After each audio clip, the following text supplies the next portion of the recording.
My name is Sarah, and I am 24 years old. 3 months ago, I was working at a flower shop, making just enough money to pay for my small studio apartment. My whole world changed when my grandparents died in a terrible accident. They were the only people who truly cared about me. When the lawyer read their will, I learned they left me $20 million. My family, who never visited them, suddenly wanted everything. I said no. If you want to see how money can turn family into enemies, keep watching. Before I tell you more, let me know where you are watching from in the comments. Please hit the like button and follow Her Revenge if you want to hear more stories about standing up when family shows their true colors. My parents were always busy with their own lives. My dad, Michael, spent all his time at his office job. My mom, Linda, was always planning parties and trying to look important. They gave me food and a place to sleep, but they never really talked to me or asked how I felt.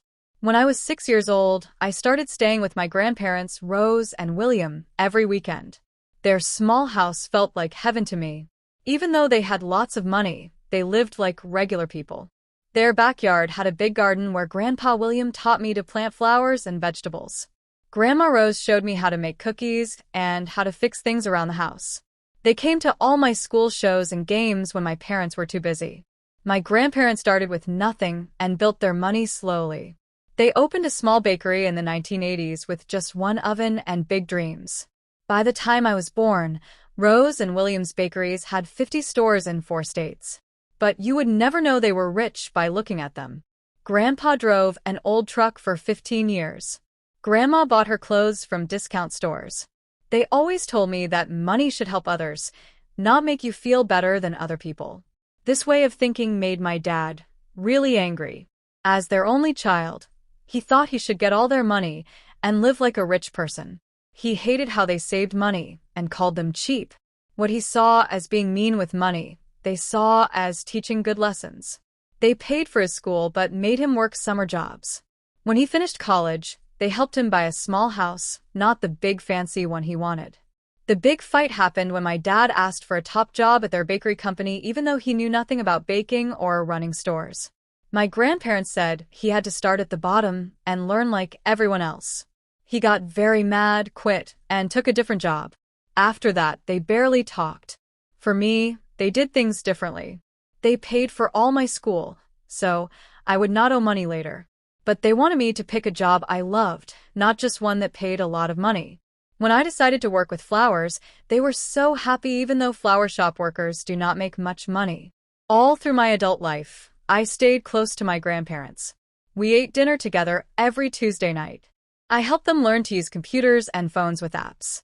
They taught me their secret recipes and told me stories about when they were young. During holidays, I always stayed at their house instead of with my parents, and this made my mom very angry.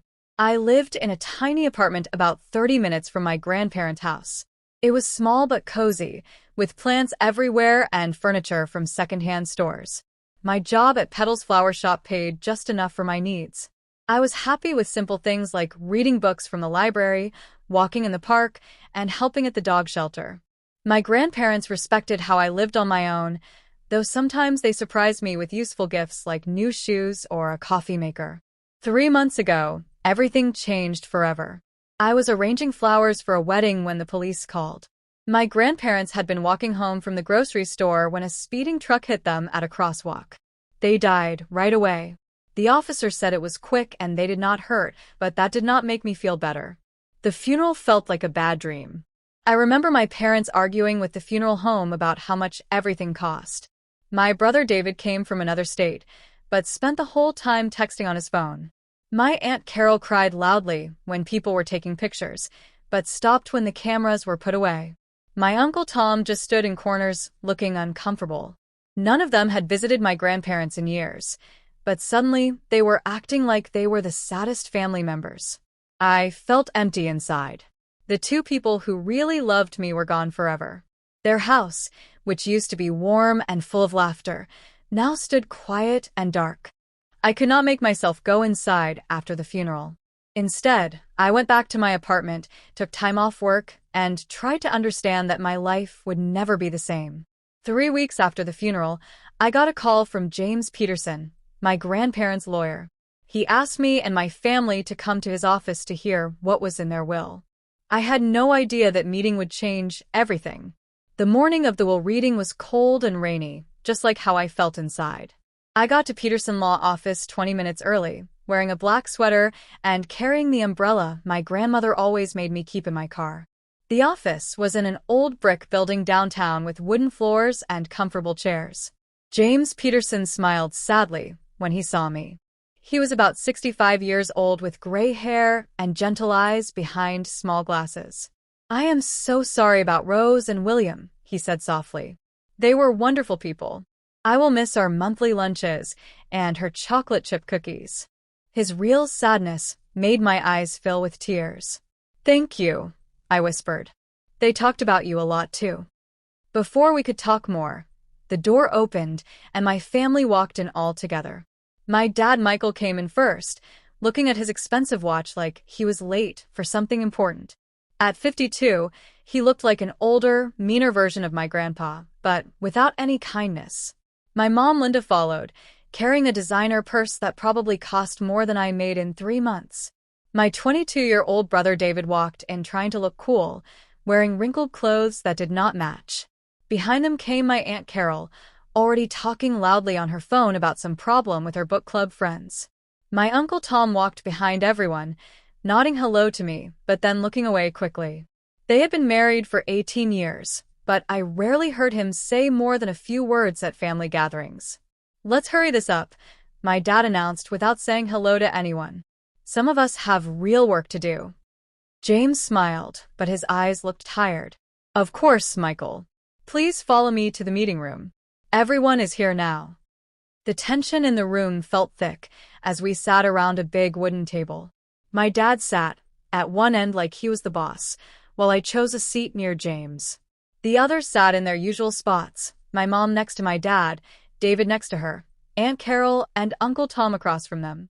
"Before we start," James said, "I want everyone to know that Rose and William were completely clear in their thinking when they made this will last year. They thought about everything very carefully and knew exactly what they wanted." My dad made a rude noise. "Just read it, James. We know how this works. Dad built the business. I'm his son. It's simple." James ignored him and opened a leather folder. He put on his glasses and began to read the legal words that started every will. The formal language went on for several minutes while James talked about canceling old wills and naming people to handle everything. My family shifted in their seats, getting impatient. Finally, he got to the part everyone was waiting for.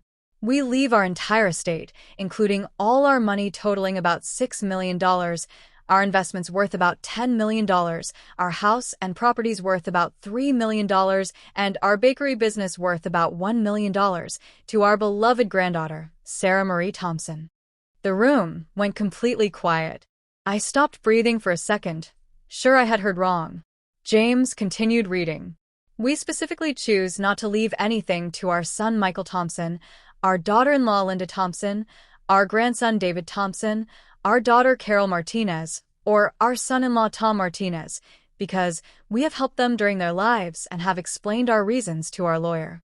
My dad jumped up so fast his chair fell over. "Let me see that," he yelled, grabbing the papers from James. "This is crazy," my mom joined in. $20 million to a flower shop girl? She doesn't know anything about handling that much money. David slammed his fist on the table. "What about me? I'm family too. I need money to start my video game company." Aunt Carol turned to me, her face red with anger. "What did you do? How did you trick them into this?" I sat there in shock, unable to think clearly. $20 million. My simple grandparents had saved that much money, and they left it all to me. James calmly took the will back from my dad. "If everyone will please sit down, there's more. Rose and William made a video message to be played right now." He pressed a button, and a big TV screen on the wall lit up. My grandparents appeared, sitting together on their living room couch. My heart hurt seeing them alive again, looking exactly like they did the last time I visited. Grandpa William spoke first. "If you are watching this, it means we have died. We want to explain why we made these choices." Grandma Rose continued. Michael and Carol, we love you as our children, but we have been very sad about the way you think about money and how you have taught your own children, except for Sarah." For the next few minutes, my grandparents explained how they had watched my dad and Aunt care more about money and things than about family relationships. They talked about years of missed birthdays, money they borrowed and never paid back, and mean things said about how my grandparents chose to live. "The business we built," Grandpa said, "was never just about making money for ourselves. It was about taking care of our family and giving good jobs to our workers. We built it by working hard, being honest, and treating people fairly. Sarah is the only one who has shown these same values." Grandma added, "She visits us because she cares about us, not because she wants something. She chose to work with flowers even though it doesn't pay much money, because it makes her happy. We trust Sarah to take good care of what we built," Grandpa continued. "She will honor what we believed in and use this money to help people, not waste it on expensive things or silly business ideas." The video went on for several more minutes with my grandparents talking about their hopes that the money might be used to help schools and community groups, things they had always cared about but were too busy running their business to focus on. When the screen went dark, my dad exploded. "This is complete garbage. They were obviously losing their minds. We will fight this will in court. No judge will allow this craziness." James stayed perfectly calm. "They expected you might say that, Michael. They had several doctors test their thinking before making this will, and all the doctors said they were completely fine mentally.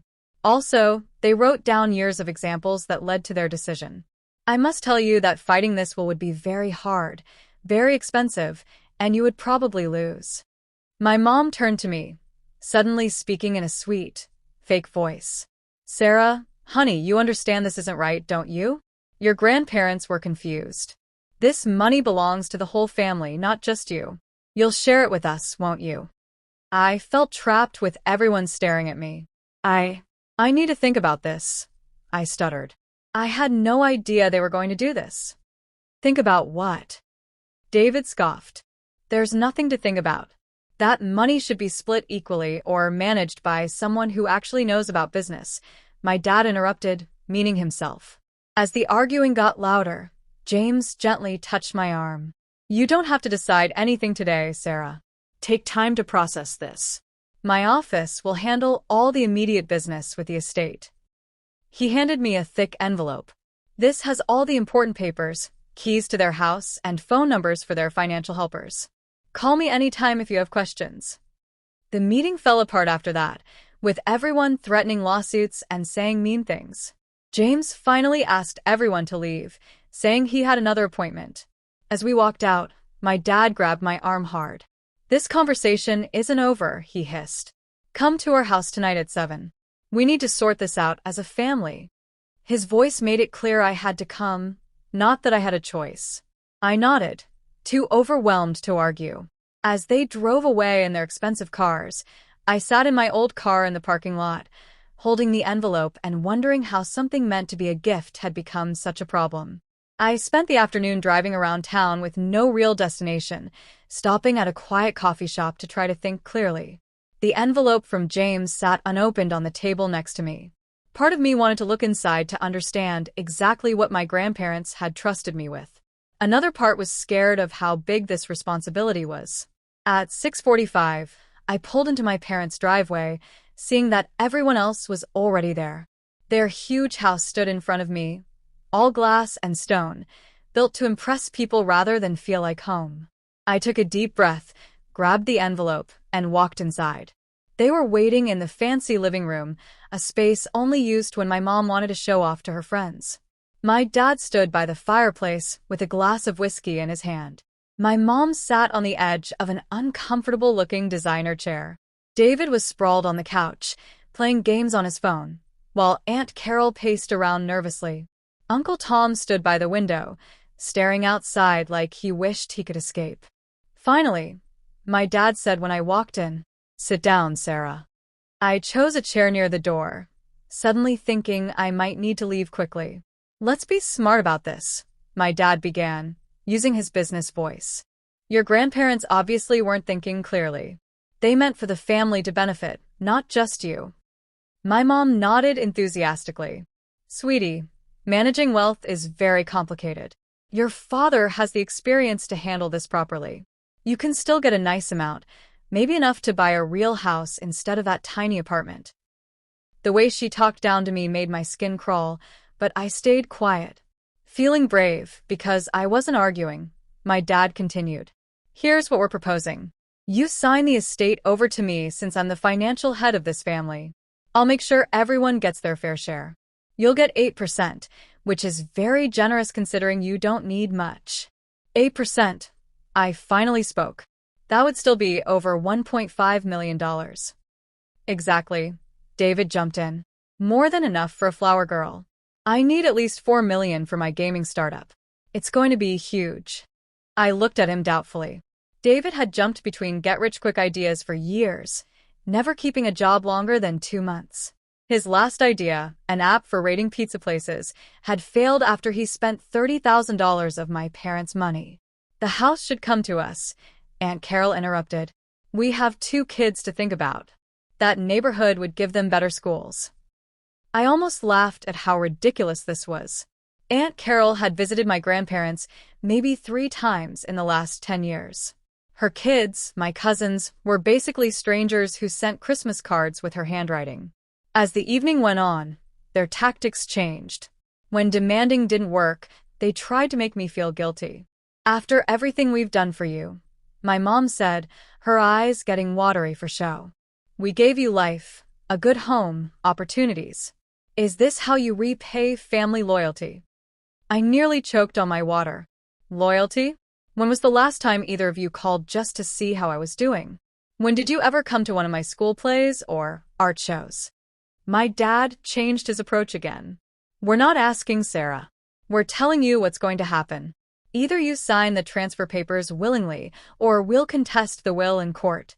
We'll bring up every questionable conversation you had with your grandparents.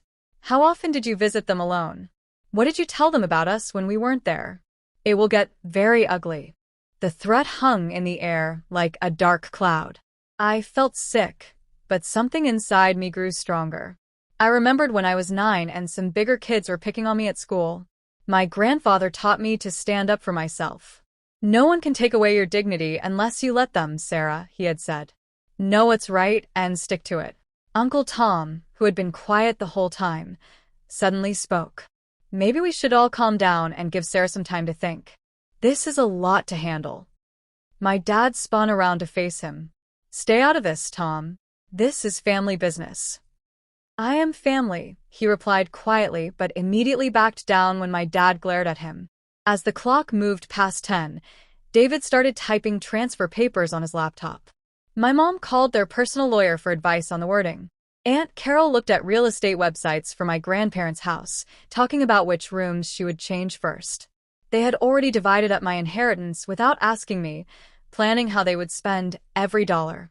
Not once did anyone mention what my grandparents wanted, or what they had worked for. Not once did they ask what I thought should be done with the money. At 11:15, my dad printed out the rough transfer document and slid it across the coffee table to me along with a pen. Sign it, he demanded. Now. I picked up the paper and read it carefully. The language was very broad, basically signing away all my rights to anything my grandparents had left me. In return, I would get a percentage to be decided later by my dad alone. I put the paper down and took a deep breath. No. The room went completely silent. What did you just say? My dad asked, his voice dangerously low. I said no. I won't sign this or anything like it. My grandparents trusted me with their life's work for a reason. I plan to honor that trust. My mom started yelling about how ungrateful I was. David called me names I won't repeat. Aunt Carol began crying dramatically about her children's future. Through it all, I sat still, the word no becoming like armor around me. Finally, my dad slammed his glass down so hard it broke. That's enough, he roared. I always told Dad you couldn't be trusted. You manipulated them just like you're trying to manipulate us now with this innocent act. He walked toward me, pointing his finger inches from my face. You have a choice to make right now, Sarah. Either you sign that paper and stay part of this family, or you take your precious inheritance and consider yourself disowned. You can't have both. The ultimatum hung in the air between us. I looked around at the faces of my family members, searching for any sign of love or understanding. I found none. In that moment, I realized a painful truth. They had never really seen me as family. I was just a way to get money, nothing more. "I'm not signing," I said firmly, standing up. "I'm sorry you feel this way, but I have to respect what Grandma and Grandpa wanted." "Then get out of my house," my dad snarled. "Pack your things and leave tonight. You're not welcome here anymore." "I live in my own apartment," I reminded him. "I have for years." He laughed coldly. "The apartment we co-signed for because your flower shop salary couldn't qualify for the lease. Check your rental agreement, Sarah. We own that building through one of our investment companies. Consider your lease canceled." My stomach dropped. He was right. When I couldn't qualify for the apartment on my own, they had offered to help. I never realized they actually owned the building through a business they owned. "You have 45 minutes to pack your essential items," my mom said, checking her watch. "The locks will be changed tomorrow morning." I stood frozen in shock. They were actually kicking me out, making me homeless over money they had never earned. "The clock is ticking," David smirked. "Better hurry, sis. Those $20 million won't keep you warm tonight." 45 minutes isn't long to pack up your life. I moved like a robot, grabbing clothes, bathroom items, important papers, and a few things that meant something to me. My mind kept spinning with disbelief. How could they do this? How could money turn my family into complete strangers? My dad stood in the doorway of my bedroom, arms crossed, watching me like a security guard, making sure a prisoner didn't steal anything. My mom stayed downstairs, already on the phone with a real estate person about selling my grandparents' house. Her voice carried up the stairs. "You were never really part of this family anyway," my dad said coldly as I stuffed clothes into a gym bag. "Your mother and I were planning to get divorced before she got pregnant with you. You were the accident that kept us together." The casual cruelty of what he said hit me like a punch. I had always felt unwanted, but hearing it said so bluntly was something else entirely. "We've wasted enough time and money on you," my mother added, appearing in the doorway. "Your private school tuition, braces, summer camps, all those art classes you were terrible at. Consider this the end of our investment." Investment. Not love or care, but investment, like I was a stock that had done poorly. David appeared next, leaning against the wall with a smug look. "You'll regret this when you have nothing and no one," he said. "That money will disappear faster than you think. And then what? You'll come crawling back, and we'll remember how you chose cash over family." I zipped up my last bag, fighting back tears. I was determined not to cry in front of them. I wouldn't give them that satisfaction. "Is that everything?" my dad demanded. I looked around the room that had been mine since childhood, though I had only stayed here occasionally since college. The art supplies from high school, the framed graduation photo, the bookshelf filled with novels and school books, the photo albums, so much left behind. "I can come back for the rest later," I said. My dad laughed. "There won't be a later. Whatever you leave tonight goes to charity or the trash. Your choice." The finality of it hit me. They were erasing me from their lives completely, all because I wouldn't give them money they had done nothing to earn. I grabbed my grandmother's favorite blanket from the bed and stuffed it into my already full bag. I wouldn't leave that behind. With 4 bags hanging off my shoulders and another in my hand, I made my way downstairs. No one offered to help. At the front door, I turned around one last time. My family stood in a line, faces showing various expressions of anger, disappointment, and smug satisfaction. "You might have money now," my mom said, "but family is forever. You'll realize what you've thrown away." "I'm not the one throwing away family," I replied quietly. "You are." With that, I walked out the door and into the cool night air. The door slammed behind me with a disturbing finality. Standing next to my car in the driveway, I suddenly felt the weight of everything crashing down. I was effectively homeless. My apartment was no longer mine. My family had disowned me. In just a few hours, I had gained millions but lost the only support system I had ever known, broken as it was. I sat in my car and finally let the tears come. They streamed down my face as I gripped the steering wheel, great heaving sobs that made my whole body shake. I cried for my grandparents, whose absence felt more painful than ever. I cried for the family I had always hoped for, but never truly had. Mostly, I cried for myself, suddenly alone in a world that had completely changed. After what felt like hours but was probably only minutes, I wiped my eyes and started the car. I had nowhere to go. Hotels needed credit cards with money I didn't have available. Friends were an option, but explaining the situation seemed impossible at nearly midnight. Then I remembered the envelope James had given me. Pulling it out, I found a set of keys with a familiar flower-shaped keychain my grandmother had loved. The keys to my grandparents' house, the house that was now unbelievably mine. The drive to their neighborhood took 25 minutes. With each mile, I felt both pulled toward the comfort of their home and terrified of entering it without them there. I had avoided the house since the funeral, unable to face the emptiness. The porch light was on when I arrived, probably on a timer my grandfather had set. I sat in the driveway for several minutes, gathering courage. Finally, I grabbed one bag and walked to the front door, the keys shaking in my hand. The house smelled exactly the same, a mixture of my grandmother's vanilla candles and the wood cleaner my grandfather used on the furniture every weekend. I turned on the lights, half expecting to hear their voices calling hello from the kitchen. The silence was deafening. I made my way to the guest room I had always used, dropping my bag on the bed. Everything was exactly as I had left it after my last weekend visit 2 months before the accident. The mystery novel I had been reading still sat on the nightstand with a bookmark showing where I had stopped. Clean towels were folded on the dresser, placed there by my grandmother expecting my next visit. The thoughtfulness of it, the expectation of continuity they couldn't have known would be broken, undid me again. I sank onto the bed and cried until exhaustion took over, falling asleep fully clothed on top of the covers. Morning came with disorienting brightness. For a moment, I expected to smell coffee brewing and hear my grandfather's off-key humming from downstairs. Reality crashed back as I recognized the silence.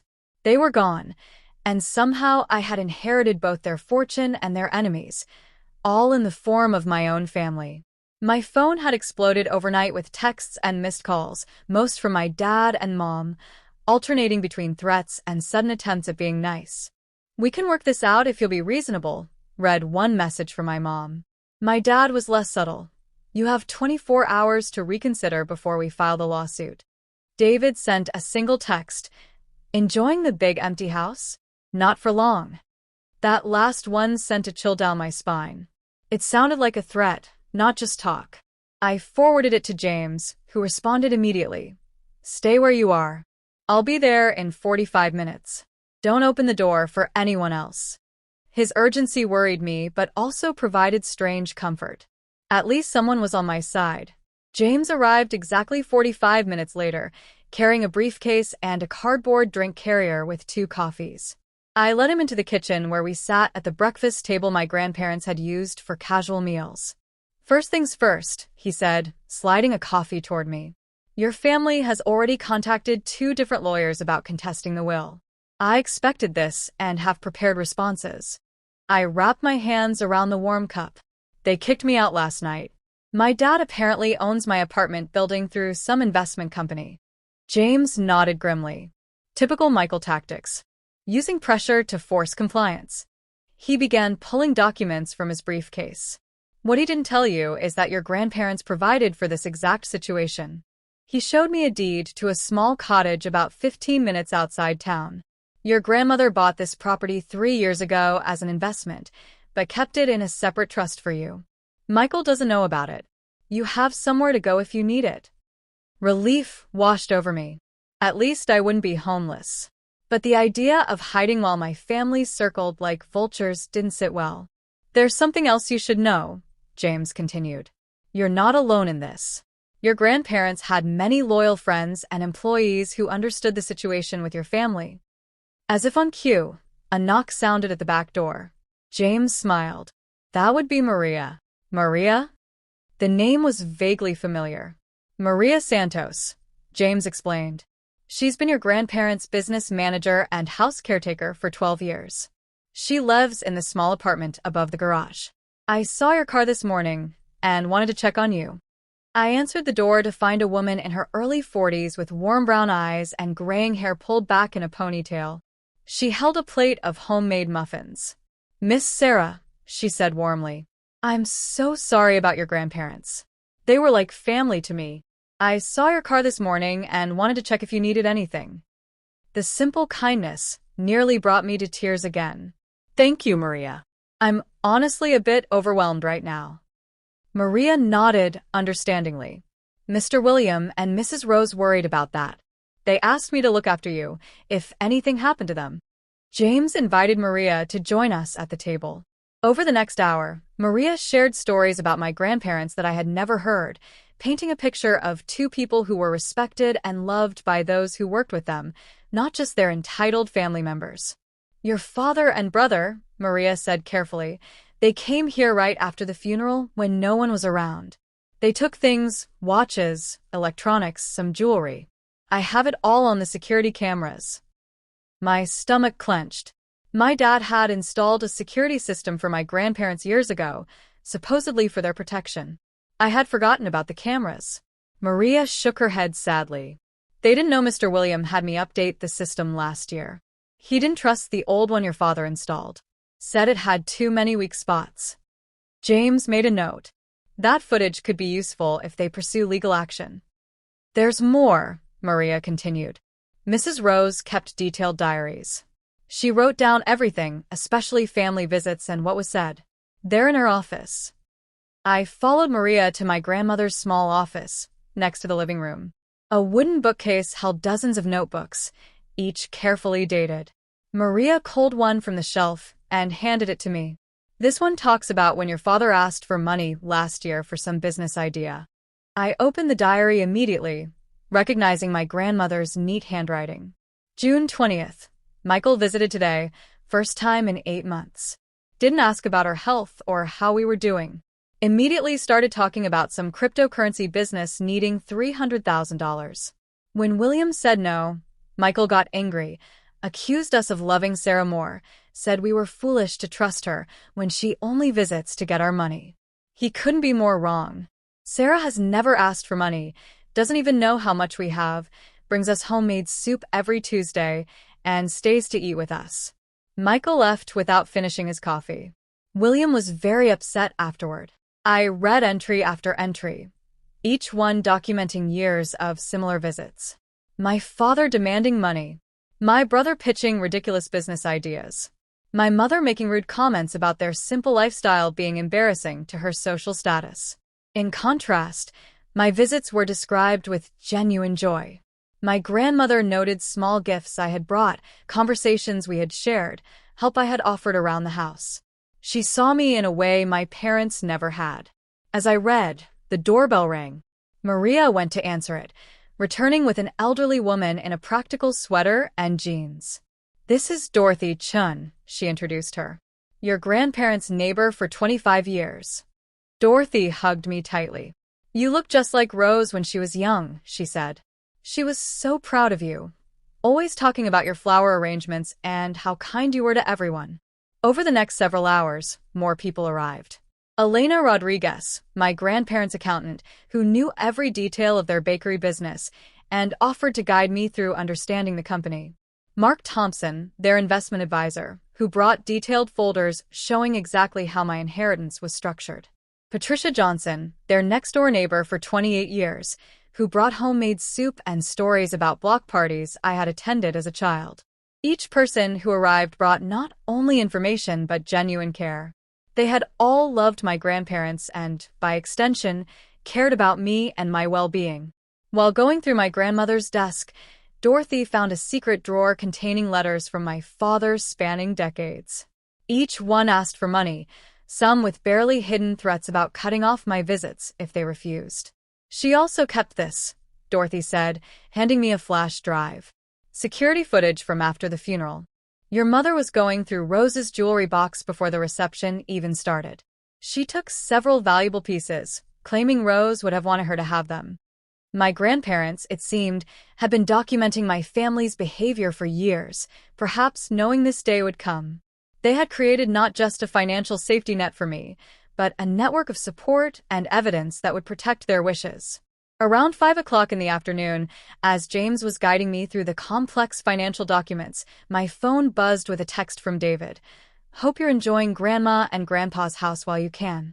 Dad, Mom, Aunt Carol, Uncle Tom and I are coming over tomorrow morning at 9 o'clock to collect what rightfully belongs to us. Better not try to stop us, or things will get messy." I showed the message to James, whose expression darkened. "Threats and potential trespassing," he muttered.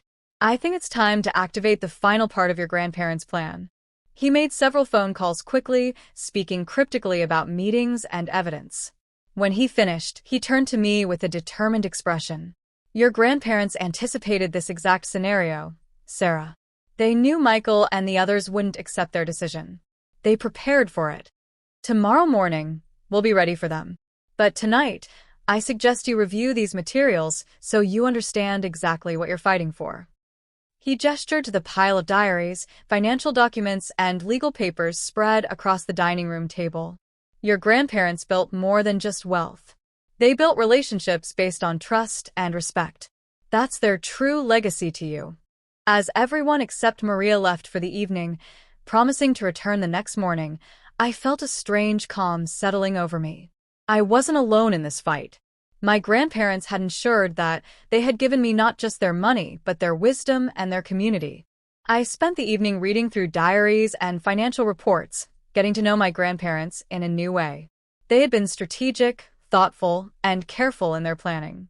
Everything they had done was intentional, including their choice of heir. For the first time since the will reading, I felt equal to the responsibility they had entrusted me with. I wouldn't let them down.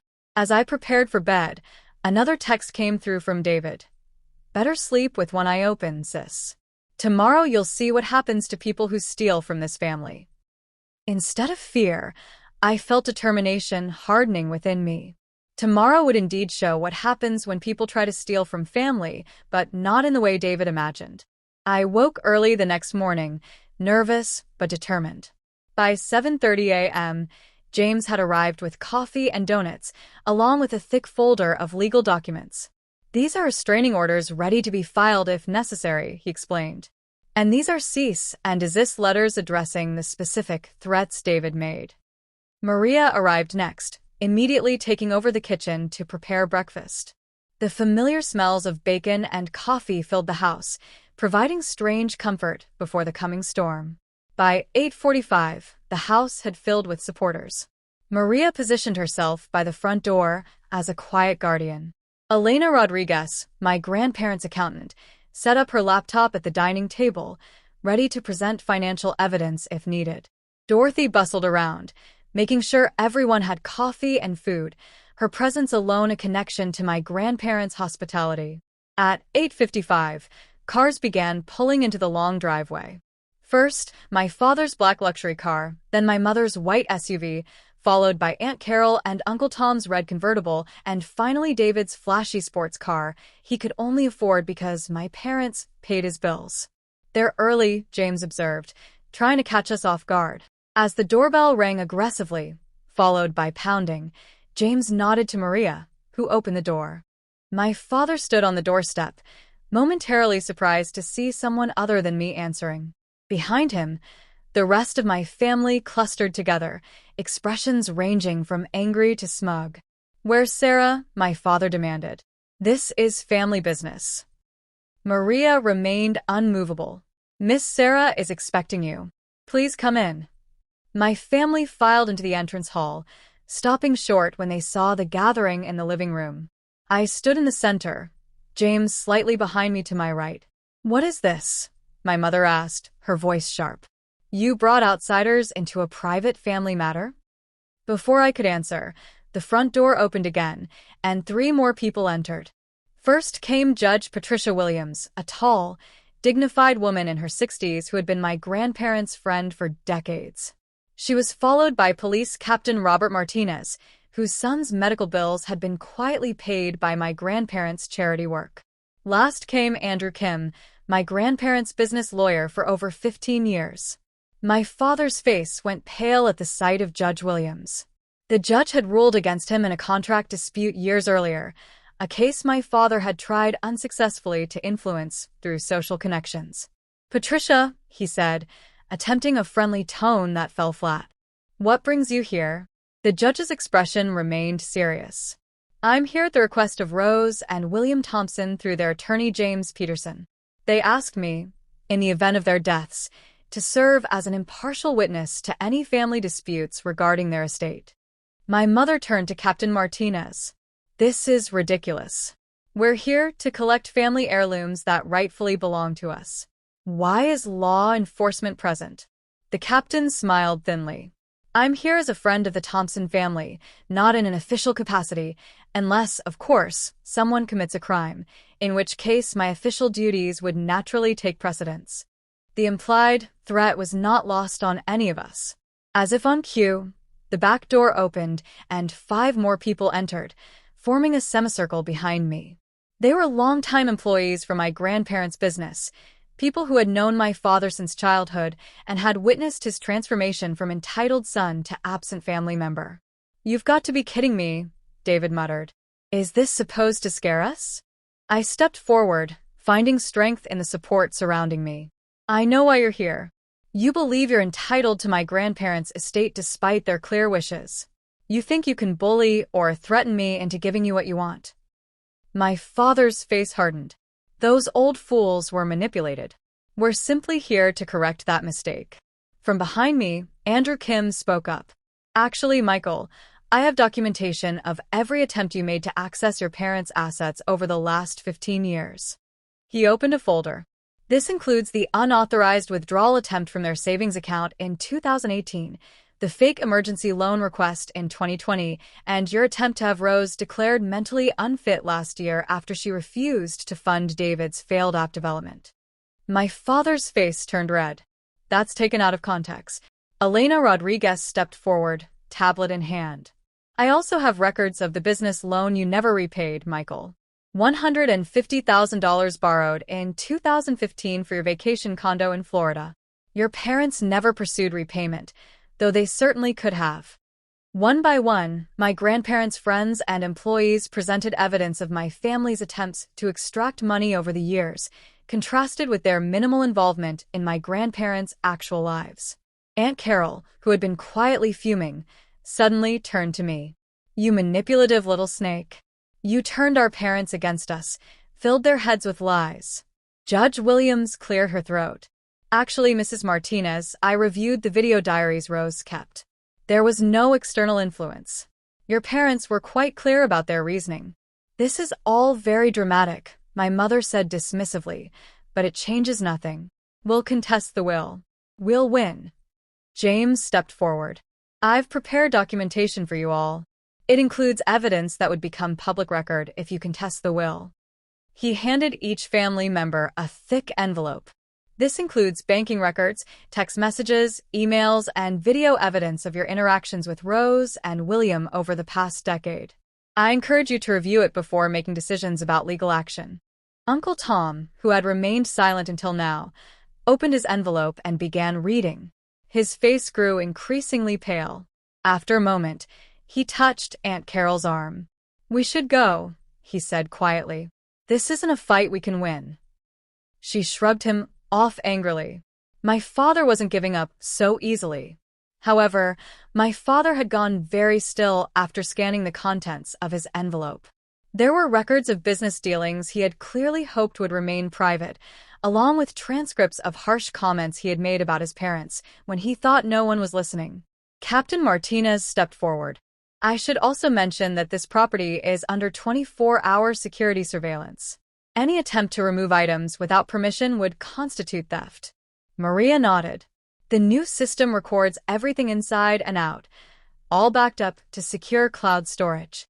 As my family absorbed the implications, I walked to the cabinet and picked up a stack of documents James had prepared. "These are cease and desist orders regarding the threats you've made," I said, passing them to David. "These," I continued, handing papers to my father, are notices that I'm aware of the items taken from this house after the funeral and expect their immediate return. And these, I said, giving my mother the final document, are the terms under which I'm willing to maintain any relationship with you all going forward. They include respect for my grandparents' wishes and an end to all attempts to contest the will. The room fell silent as my family realized the position they were in. Not only had my grandparents legally protected their decisions, but they had anticipated and documented every possible challenge. The community of support they had built stood firmly with me, presenting a united front my family had not expected. My father was the first to break. "This isn't over," he said, but the defeat in his voice suggested otherwise. "Actually, Michael, it is," Judge Williams replied. "Your parents were meticulous in their planning. Any judge in this county would uphold their wishes based on the evidence they compiled." One by one, my family members retreated toward the door, their threats dissolving in the face of the overwhelming evidence against them. David glared at me as he passed. "This isn't the end," he muttered. "Perhaps not," I replied calmly, "but it is the end of you taking advantage of this family. My grandparents saw who you really are. That's why we're all here today." As they filed out to their cars, the tension in the room disappeared. Dorothy immediately began serving fresh coffee and pastries as if to cleanse the space of the negative energy. The others gathered around, offering congratulations and support. I felt strangely empty, neither triumphant nor devastated. I had stood my ground, protected my grandparents' wishes, but lost what remained of my family in the process. The victory felt hollow. Judge Williams seemed to sense my conflict. She placed a gentle hand on my shoulder. "Your grandparents would be proud, Sarah, not just of what you did today, but how you did it, with dignity and principle." Elena nodded in agreement. "You're more like them than anyone else in the family. That's why they trusted you with everything." As my family's cars disappeared down the driveway, I realized I had crossed a threshold. The family I had known was gone, but in their place stood a community bound by genuine respect and shared values, the true legacy my grandparents had built over a lifetime. It wasn't the family I was born into, but perhaps it was the family I was meant to have all along. 7 months passed in a blur of learning and adjustment. The first weeks after the confrontation were the hardest, filled with legal paperwork, financial decisions, and the painful process of accepting that my biological family had chosen money over relationship. They made a few weak attempts to reconnect, but only when they needed something, proving that nothing had really changed. With guidance from James and my grandparents' advisors, I established the Rose and William Thompson Foundation for Community Development, dedicating $8 million to supporting local schools and small businesses in our area. The foundation focused particularly on arts programs and job training, areas my grandparents had always believed were undervalued.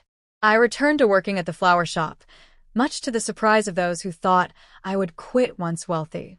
My little corner at Petals became a showcase for what was possible with proper resources. I personally funded new tools, fresh flowers from around the world, and delivery services that the shop budget could never cover. Every customer got a free small bouquet on their birthday, and elderly customers never paid delivery fees, small expenses for me that made huge differences in their lives. Under Elena Rodriguez's mentorship, I learned the basics of running the bakery business. While I didn't take an active management role, I ensured the company maintained my grandparents' values, including their profit-sharing program for employees and generous health benefits. The business continued to thrive, providing stable employment for over 80 people in our community. My grandparents' house, once painfully empty, gradually became a home again. I moved from the guest room into the master bedroom, though it took months before I could sleep there without feeling like an intruder. With Maria's help, I converted the large basement into a community space for foundation events and educational programs. Dorothy still came twice a week, refusing to fully retire despite my insistence. She had earned it. My family made occasional attempts to re-establish contact, though their motives were transparent. My father called when his company faced financial problems, hinting broadly about short-term loans with good returns. My mother reached out when her social circle learned about my foundation, suddenly wanting to serve on the board. David texted when his latest venture failed, asking for startup money. Aunt Carol called around the holidays, suggesting families should be together, especially family with large houses suitable for hosting gatherings. Each time, I politely but firmly maintained my boundaries, referring them to the terms I had established after the confrontation. I would consider a relationship based on mutual respect and genuine care, but not one based on financial advantage. None of them could meet those simple terms. Instead, I built new traditions with the chosen family my grandparents had cultivated. Tuesday dinners continued, now hosted by me with rotating guests including Elena, James, Maria and her family, Dorothy, and others who had been part of my grandparents' circle. We celebrated holidays together, shared milestones, and supported each other through difficulties. It wasn't the family I was born into, but it was a community bound by something stronger than DNA, shared values, and genuine affection. One warm spring morning, similar to the day of their accident, I visited my grandparents' graves for the first time since the funeral. I brought fresh flowers from the shop and sat on the small bench nearby, finally ready to have the conversation I had been avoiding. "I'm trying my best to honor what you built," I told them, feeling only slightly foolish for speaking aloud. "The foundation is making a difference. 5 young people have already started their own businesses with our help who otherwise couldn't have gotten loans." A gentle breeze rustled the nearby trees, sending pink flower petals spiraling downward. It was the kind of beautiful spring day my grandmother had loved, perfect for gardening and having tea on the porch. "I wish you were here to see it all," I continued. "I have so many questions about decisions you made, investments you chose, people you helped, but I'm figuring it out step by step." In the months since inheriting, I had discovered numerous quiet charities my grandparents had supported anonymously, children whose school supplies they had paid for, families whose rent they had covered during tough times, employees whose medical bills they had quietly handled, all without public recognition or praise. "Thank you for trusting me," I whispered. "I understand now why you made the choice you did. It was never really about the money. It was about values, about using resources for something meaningful rather than status or power." As I sat there, memories washed over me, not with the sharp pain of recent grief, but with a bittersweet appreciation for the time we had shared. The inheritance had never been primarily about money. It had been about entrusting me with their legacy, their values, their vision of what wealth could accomplish when used with purpose and compassion. What's your experience with family and inheritance? Have you ever had to stand up to pressure from loved ones to do what you knew was right? I'd love to hear your stories in the comments. And if this resonated with you, please follow Her Revenge, and share with someone who might need encouragement to stand their ground. Remember, family is about love and respect, not obligation or advantage. Thank you for listening to my story, and I wish you the strength to honor your own values, whatever challenges you may face.